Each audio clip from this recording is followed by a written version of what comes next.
அருள்திரு William பான் Audi's. அருள்திரு William பான் Audi's இங்கிலாந்தில் உள்ள ஹம்ப்ரூக்கில் 1800 ஆண்டு செப்டம்பர் மாதம் 11 பிறந்தார். ஆஸ்டனில் இருந்த மிஷன் கல்லூரியில் படித்தவர் கொல்லத்தில் உள்ள பள்ளிக்கூடத்திற்கு ஆசிரியராய் லண்டன் அருள்பணி சங்கத்தால் நியமிக்கப்பட்டார். லண்டனிலிருந்து 1827 ஆண்டு ஏப்ரல் மாதம் 10 புறப்பட்டு ஆகஸ்ட் மாதம் 5 சென்னை வந்து சேர்ந்தார். சென்னை வந்தபோது கொல்லத்திற்கு அவரை அனுப்பாமல் 1827 ஆண்டு நவம்பர் மாதம் தமிழ் கற்றுக்கொள்வதற்காய் நாகர்கோவிலுக்கு அனுப்பப்பட்டார். அதே மாதத்தில் சூசன்னா எமிலியா வான் சொமேரன் என்பவரை திருமணம் செய்தார். நாகர்கோவில் செமினரியின் ஆசிரியராக தனது பணியை தொடர்ந்தார். கொல்லத்தில் அந்நாட்களில் மிஷனரிகள் இல்லாததால் அருள்திரு சார்ல்ஸ் மீட் ஐயரும் அருள்திரு சார்ல்ஸ் மால்ட் ஐயரும் கொல்லம் வரை சென்று திருப்பணி செய்து வந்தனர். ஆடிஸ் ஐயர் வந்தபோது 3 பேரும் சேர்ந்து அந்த அருள்பணியை நிறைவாய் செய்தனர். நாகர்கோவில் ஆலயத்தை கட்டும் பணியிலும் தனது பங்களிப்பை வழங்கினார். 1828 ஆண்டு ஆகஸ்ட் மாதம் 13 நாகர்கோவில் வைத்து அருள்பொழிவு பெற்றார்.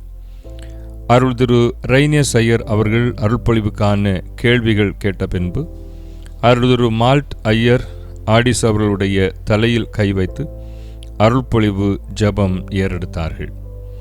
அருள்திரு மீட் ஐயர் 2 தீமோத்தேயு 4 அதிகாரம் 5 வசனமாகிய நீயோ எல்லாவற்றிலும் மன தெளிவுள்ளவனாயிரு, தீங்கு அனுபவி, சுவிசேஷகனுடைய வேலையை செய், உன் ஊழியத்தை நிறைவேற்று என்ற வசனத்தின் அடிப்படையில் செய்தியை கொடுத்தார்.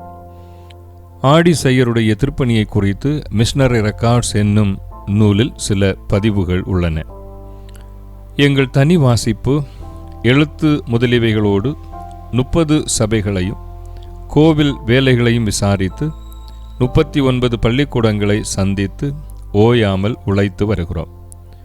நான் வாரந்தோறும் 3 அல்லது 4 பள்ளிக்கூடங்கள் உள்ள ஊர்களிலும் கிராமங்களிலும் தங்கி வருகிறேன். பகல் நேரத்தில் பிள்ளைகளுக்கு கற்றுக் கொடுத்துவிட்டு மாலையில் மக்களுக்கு பிரசங்கம் செய்து வருகிறேன். ராத்திரியில் தரை அல்லது சிறிய நாற்கட்டிலில் மெத்தையில்லாமல் படுத்து நித்திரை செய்கிறேன்.